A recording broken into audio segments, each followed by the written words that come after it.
Саламатсыздарбы? Ала Тоо 24 каналынын түз эфиринде өзөктүү маселе программасы. Студияда Нуржан Ташполотова. Улут болсоң тилиң менен улутсуң. 23 сентябрь мамлекеттик тил күнү. Мына ушул мамлекеттик тил күнү тил маселеси тууралуу сөз кылуу максатында бүгүн биз студиябызга мамлекеттик тил боюнча улуттук комиссиянын уюштуруу жана билим берүү бөлүмүнүн башчысы Аида Ишеналиеваны чакырганбыз. Саламатсызбы? Саламатсыздарбы? Алгач сизди кыргыз тили майрамы менен, мамлекеттик тил күнү менен куттуктайлы. Эми бул күнгө карата кандай иш-чаралар өткөрүлөт? Бүгүн 22 сентябрда Токтогул Абдымомунов атындагы Кыргыз улуттук драма театрында салтанаттуу жыйын өткөрүлдү. Ал жерге ошол өкмөт башчыбыз Сапар Исаков баштаган Жогорку Кеңештин төрагасы Чыныбай Турсунбеков өзү катышып берди. Андан сырткары бул күнү ар бир областтык мекемелерде, райондордо, мамлекеттик администрациялар жана мекеме уюмдарда ушул бүгүн эртең бүрсүү күндөрү тил күнүнүн айланасында мамлекеттик тилге байланышкан ар кандай интеллектуалдык, илимий, адабий ар кандай иш-чаралар өткөрүлүп атат. Анан 23 күнү, эртең 23 сентябрь күнү ар бир мектепте улут наркы улут тил деген темада ачык сабактар өткөрүлөт да. Андан сырткары ошол мына быйыл ошол мамлекеттик тил мыйзамынын кабыл алынганына 28 жыл болду. Бул жылдан бери мамлекеттик тилди өнүктүрүүгө бир топ эле баягы иш-аракеттер болду десек болот. Бирок ошол болсо дагы ошол 2014 жылдан баштап гана ошо мамлекет тарабынан, өкмөт тарабынан гана мамлекеттик тил мамлекеттик колдоого алынды деп гана айтсак жаңылышпайбыз деп ойлойм да. Эми азыр ошол мамлекеттик тил күнү гана кыргыз тилинде сүйлөбөстөн, мамлекеттик тил күнүмдүк турмушта колдонуп, аны кийинки муунга өткөзүп бериш үчүн ар бир кыргыз өзүнүн тилинде сүйлөш керек да. Ушул багытта кандай иш-аракеттерди көрүп жатасыздар? Кыргыз тилинин жайылтуу багытында. Албетте ошо мен айтып келген 28 жылдан бери мамлекеттик тил боюнча улуттук комиссия 98 жылы түзүлгөн. Ошондон бери бир топ эле алгылыктуу иштер аткарып келди да. Көптөгөн сынактар өткөрүлдү, көптөгөн иш-чаралар, анын ичинде ошол ар бир тармак боюнча маданият тармагы, билим берүү тармагы, массалык маалымат каражаттары аркылуу анан өткөрүлүп келген менен бирок азыркы учурга чейин деле маселе болуп келген да бул маселесичи. Негизги көйгөй бул Бишкек шаарында, Чүй областында. Себеби дегенде Бишкек шаарында дагы, Чүй областында дагы башка улуттун өкүлдөрү көбүрөөк жашайт. Жана мен жогоруда айтып кеткен улуттук программада ошол ар бир тармакта ар бир мамлекеттик тил өзүнчө бөлүнүп каралган. Бул болсо, бул программа ошол 2014-жыл, 2016 жылдары Кыргыз Республикасында мамлекеттик тилди өнүктүрүү жана тил саясатын өркүндөтүү деп аталат. Анан буга чейинки кабыл алынып бекитилген программа концепцияларга салыштырмалуу бул улуттук программанын өзөгү десек болот. Бул жаңы өсүп келаткан муунду мамлекеттик тилди билген, расмий тилди билген жана ошондой эле башка тилдерди билген, чет тилдерди билген жаңы муунду калыптандыруу болуп эсептелинет да. Анан ошондой эле ушул программанын негизинде индикатор иштелип чыккан. Анан ар бир жылга 6 жылга бөлүнгөн программа, ар бир жылга ошол өзүнүн иш-чаралары белгиленип, канча китеп кайсы жылы, анан эң негизгиси акча каражаты бөлүнгөн да. Буга чейин ошо акча каражат жакшы бөлүнбөгөндүктөн көптөгөн иш-чаралар жакшы өткөрүлбөй, жакшы ишке ашылбай келген. Азыркы учурда мына билим берүү тармагы, маданият тармагында, өзгөчө улуттук илимдер академиясы дагы ушул улуттук программанын негизинде атайын акчалык каражаттар бөлүнүп, азыркы учурда жакшынакай китептерди чыгарып, адабий китептер, котормолор чыгып атат, окуусуздуктар чыгып атат. Ошонун негизинде азыр биз коомчулугубузду жакшы эле китептер менен камсыздап атабыз десек болот да. Ошондой эле азыр билесиз, жаштарыбыз жаңы маалымат технологияларынын өкүлдөрү, азыр жаңы даяр нерсеге көнүп калышкан, интернет чөйрөсүндө дайыма отурушат. Ошондой эле биз азыркы учурда ушуну колго алып, 2014 жылдан бери ошол интернет чөйрөсүндө өзгөчө Google Translate тармагын кыргызчалоо, кыргыз Википедиясында макалаларды, сапаттуу макалаларды көбөйтүү болгондо да иштеп алып бардык. Азыркы учурда ошол ким кааласа ошол Википедия аркылуу дагы кыргызча макала таап алууга болот. Чыгармаларда кирсе керек, Ооба, кыргыз электрондук китепканалар, ошо биз мамлекеттик тил комиссиясы тарабынан чыккан китептер, улуттук илимдер академиясы, билим берүү министрлиги тарабынан чыккан китептердин бардыгын азыр онлайн түрүндө же болбосо электрондук түрүндө тапса болот. Кайсыл сайтта? Мамлекеттик тил комиссиясынын Мамтилгейжи деген сайты бар. Бизде кандай иш-чара өткөрүлбөсүн, кандай китептер чыкпасын, ошол сайтка жайгаштырабыз. Ошондой эле буга чейин айтып келишкен мамлекеттик тилге үйрөнүш үчүн жана мамлекеттик тилди өнүктүрүш үчүн зарылчылдык жок, муктаждык болгон эмес, ошон үчүн эч ким өнүкпөйт деп айтып келишкен да. Азыр бул дагы ошо улуттук программанын негизинде кыргыз тест түзүмү системасы иштелип чыкты. Бүгүн ошо Кыргыз тест башкармалыгына жаңы имарат берилип, ошол Кыргыз тесттин ачылышы болуп атат да.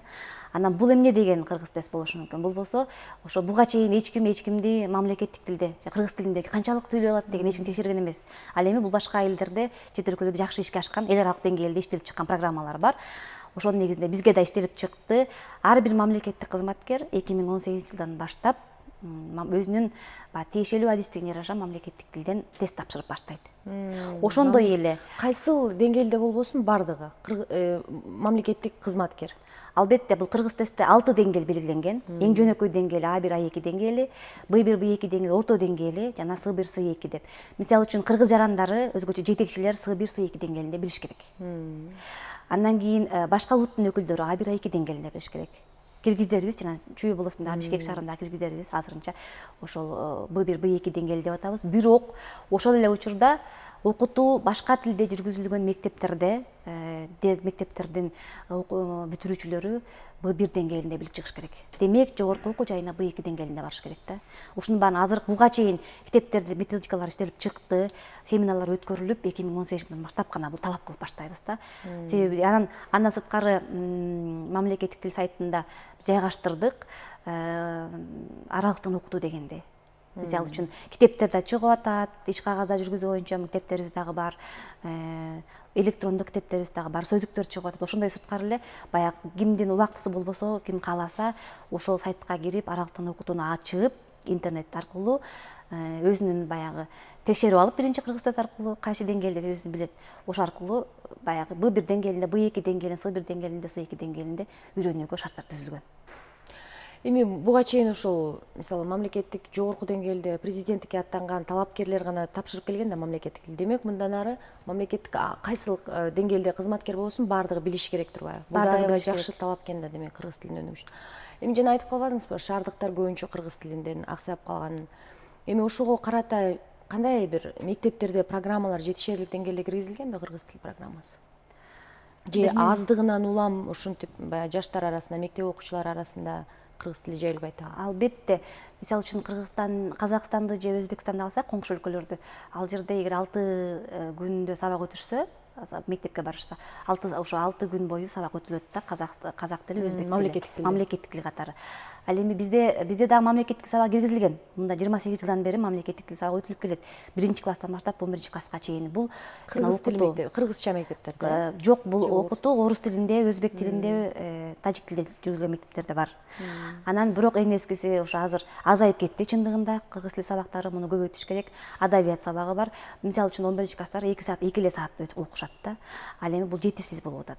Анан бала бакчалар дагы окушат бул негизде. Бирок ошондой болсо дагы буга чейин коомчулукта мындай пикир жаралып калган: мамлекеттик тил боюнча сабактар кызыксыз, же болбосо мугалимдери сапатсыз сабак өтөт. Анан кийин китептери кызыксыз, сабактар кызыксыз, ошон үчүн үйрөнбөй келгенбиз депчи. Анан балким анын дагы кандайдыр бир деңгээлде бир чындыгы бардыр. Бирок ушул учурда, азыркы учурда ошо билим берүү министри тарабынан дагы бул иште алдыга коюлуп, стандарттары кайрадан иштелип чыгып, программалар кайрадан иштелип чыгып атат да. Анткени азыркы билесиз, жаңы муундарыбыз башка нерсени талап кылат, сүрөттүү китептерди талап кылып атышат. Анан кийин заманбап болуш керек, тез үйрөнө турган болуш керек, оңой үйрөнгөн болушубуз керек. Ошого ылайыктуу азыркы китептер жаңыдан түзүлүп атат да. Буга чейинки албетте түзүлгөн кыргыз тили китептеринде ушундай кемчиликтер жайгашкан, бирок ошондой болсо дагы башка предметтин мугалимдерине караганда негизи кыргыз тилинин мугалимдери мындай мекенчилирээк болушат да. Ал эми өзгөчө баягы шаарга келгендер, бул жерден аймактан келгендер да бар экен. Арасында бул идеология жагында көтөрүшүбүз керек экен. Себеби дегенде орус тилин билсем мен сабаттуу көрүнөм, интеллигент катары көрүнөм дегендер да бар да. Анткени биз ата-энелер менен иштешип калганда, сүйлөшкөндө кыргыз бала бакчага бериңиз, кыргыз мектепке бериңиз десек, жок, менин балам орус бала бакчасына барат, орус мектепке барат дегендер да бар. Анан эми бул жагынан да иштер жүрүп атат. Биз мамлекеттик тил боюнча улуттук комиссия жыл сайын мыкты узулдук деген сынак жарыялайбыз. Балдар үчүн мектептеги, бала бакчадагы балдар үчүн. Анан ошол азыркы учурда негизги басымды кое турган бул бала бакчалар болуп атат да. Сүрөттүү, жакшынакай, балдардын табитине туура келген, кызыктуу китептерибизди сунушташыбыз керек болуп атат. Бирок ушундай биз жыл сайын сынак жарыялайбыз, бирок бизге түшкөн китептердин сапаты кичине жакшы, төмөнүрөөк болуп атат. Бирок мунун үстүнөн иштешибиз керек. Келечекте биздин да мерчемдерибизде бар. Ата-энелер үчүн, балдар үчүн дагы сайттарды ачуу. себеби бул боюнча дагы көбүрөөк иш алып барышыбыз керек да. Албетте, бала бакчага барган наристенин ата энеси кыргызча билбесе, мамлекеттик тилди билбесе, ал бала каяктан сүйлөшөт? Жалаң гана бала бакчада сүйлөшсө, ал жетишсиз да. Туура, ошон үчүн ата энеси да окуш керек да алар. Бул жерден ошо жаштар менен да көбүрөөк иш алып барыш керек болуп атат. Анткени келечекте ата эне да балдарыңарды үйдөн кыргызча сүйлөгүлө, кыргызча китеп окуп бергиле. Бизде илгери ата энелерибиз же болбосо деген чоң ата чоң энелерибиз, аят ата энелерибиз китеп окуп берген, жомок окуп берген, үйдөн сүйлөшүшчү, салт наркы населер айтылчу. Азыр эми Бишкек шаарында баягы элдин баары эле баягы азыркы заманды талабына ылайык балдар менен сүйлөшкөнгө да мүмкүнчүлүктөр жок болуп атпайбы. Ошол себептен дагы бул маселе келип чыгышы мүмкүн да. Ошол себептен балдар менен, жаштар менен көбүрөөк иш алып барышыбыз керек. Кыргыз тилинде, кыргыз тили бүгүн эле мамлекеттик тил күнү эле сүйлөнүп калбай, ошол күнү эле көңүл бурулбай, бул дайыма болуп турган иш да, күн сайын болуп турган иш. Албетте, ошол баягы дилиң менен улуксуң, тилиң менен улутсуң дегендей, тилибизди унутпайлы анда. Сиз айткандай бир гана күн эстебей, күн сайын кыргыз тилин колдонуп, кыргыз тилин үйрөнгөндөр көбөйсүн. Сиздин убактыңызды бөлүп, бүгүн студиябызга келип маек куруп бергениңиз үчүн сизге ыраазычылык билдиребиз. Майрамыңыз менен дагы бир жолу куттуктайбыз. Урматтуу телекөрүүчүлөр, эфирде өзөктүү маселе программасы болду. Бүгүн биз кыргыз тили, мамлекеттик тил майрамына карата студиябызга мейман катары улуттук мамлекеттик тил боюнча улуттук комиссиянын уюштуруу жана билим берүү бөлүмүнүн башчысы Аида Ишеналиеваны чакырганбыз. Ала Тоо 24 каналы менен бирге болуңуздар.